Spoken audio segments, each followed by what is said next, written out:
നമസ്കാരം. ലോക്സഭാ തിരഞ്ഞെടുപ്പിൽ CPM സ്ഥാനാർത്ഥി M മുകേഷ് ജയിച്ചില്ലെങ്കിലും കൊല്ലത്ത് നിന്ന് ഇടത് MP ഉണ്ടാകും. ജൂലൈയിൽ ഒഴിവ് വരുന്ന രാജ്യസഭാ സീറ്റിലേക്ക് ചിന്താ ജെറോമിനെ അയക്കാനാണ് ചില പൊളിറ്റ് ബ്യൂറോ അംഗങ്ങളുടെ ആഗ്രഹം. ഇതിന് പിണറായിയും എതിരല്ല. PM മുഹമ്മദ് റിയാസിന്റെ ശക്തമായ പിന്തുണയും ചിന്താ ജെറോമിനുണ്ട്. പിണറായിയുടെ മകൾ വീണ വിജയന്റെ അടുത്ത സുഹൃത്തു കൂടിയാണ് ചിന്ത. ഇംഗ്ലീഷ് പ്രാവീണ്യമുള്ള ചിന്താ ജെറോം ഡൽഹിയിൽ ശോഭിക്കുമെന്നാണ് വിശ്വാസം.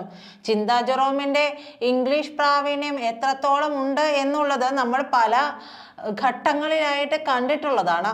പക്ഷേ CPMന് അതൊരു പ്രശ്നമൊന്നുമല്ല. ബിനോയ് വിശ്വം, എളമരം കരീം, ജോസ് കെ മാണി എന്നിവരുടെ രാജ്യസഭാ കാലാവധിയാണ് ജൂലൈ 1-ന് കഴിയുന്നത്.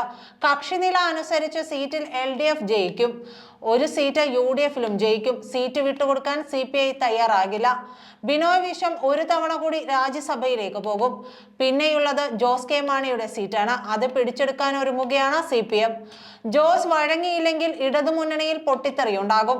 ലോക്സഭാ തിരഞ്ഞെടുപ്പ് ഫലത്തിൽ പ്രതീക്ഷയില്ലാത്ത CPM ജോസ് വഴങ്ങിയാലും ഇല്ലെങ്കിലും സീറ്റ് പിടിച്ചെടുക്കുമെന്ന് ഉറപ്പാണ്. ജോസിന് പകരം ക്രൈസ്തവ വിഭാഗത്തിലുള്ള നേതാവിനെ തന്നെ ഡൽഹിയിലേക്ക് CPM അയക്കും. ചിന്താ ജെറോമിന്റെ പേര് ഉയർന്നു വരുന്നത് ഈ പശ്ചാത്തലത്തിലാണ്.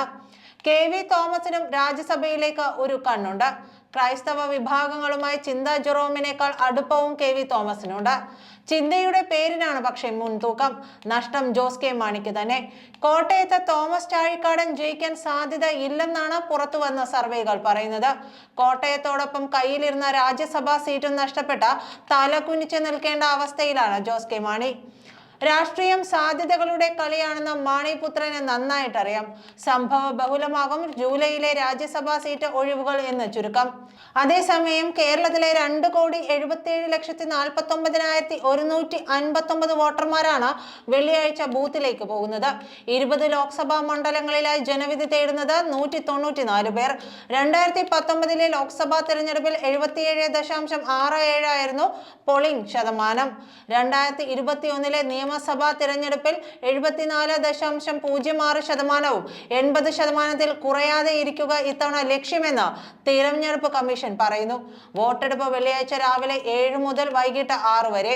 പിന്നീട് വിധിയറിയാൻ ഒരു മാസത്തിലേറെ കാത്തിരിക്കണം. മിക്ക മണ്ഡലങ്ങളിലും അതിശക്തമായ ത്രികോണ മത്സരമാണുള്ളത്. ഇത് കേരളത്തിലെ തിരഞ്ഞെടുപ്പിന് ഇത്തവണ പ്രവചനാതീത സ്വഭാവം നൽകുന്നുണ്ട്. വോട്ടെടുപ്പിന് 66,303 സുരക്ഷാ ഉദ്യോഗസ്ഥരെയാണ് നിയോഗിച്ചിരിക്കുന്നത്.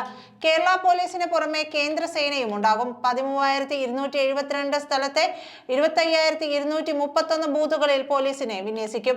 Nodal officer ADGP MR Ajith Kumar, assistant nodal officer IG Harshita Attaluri എന്നിവരുടെ നേതൃത്വത്തിൽ 20 മേധാവിമാരുടെ കീഴിൽ പോലീസ് ജില്ലകളെ 144 ഇലക്ഷൻ സബ് ഡിവിഷനുകളാക്കിയിട്ടുണ്ട്. ഓരോന്നിന്റെയും ചുമതല DYSP അല്ലെങ്കിൽ SP മാർക്കാണ്. 62 കമ്പനി സെൻട്രൽ ആംഡ് പോലീസ് ഫോഴ്സും ഉണ്ടാകും.